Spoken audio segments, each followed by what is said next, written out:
Every week we choose a different board game to be board game of the week, and last week it was Distilled, which is a game about distilling spirits from around the world and then selling them and competing for market share. We played a total of 5 games, totaling 5.4 hours of play. Nicholas won 4 games and I won 1. He also beat his high score with 145 points. So game 1 I got 80, Nicholas 119. Game 2 I got 87, Nicholas got 98. Game 3 I got 88, Nicholas got 123.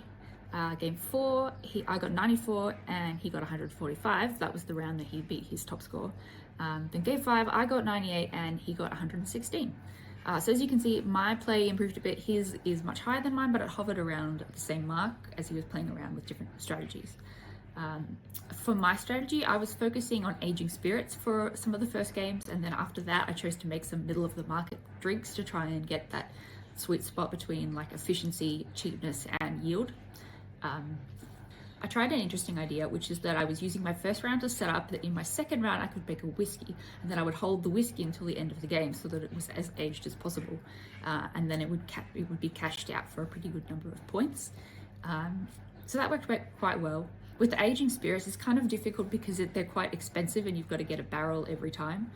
So you really need to have like some kind of cash flow, but then if you're just making the spirits and chucking them in the cellar, you're not selling them, so then it's a bit harder to make money. Nicholas tested out a whole bunch of strategies. One of the ones he was playing around with was upgrading the distilling equipment, which is not a strategy that I've tried. So have you tried Distilled? Would you make it your board game of the week? We probably will again, because it's a game that we both really like. But yeah.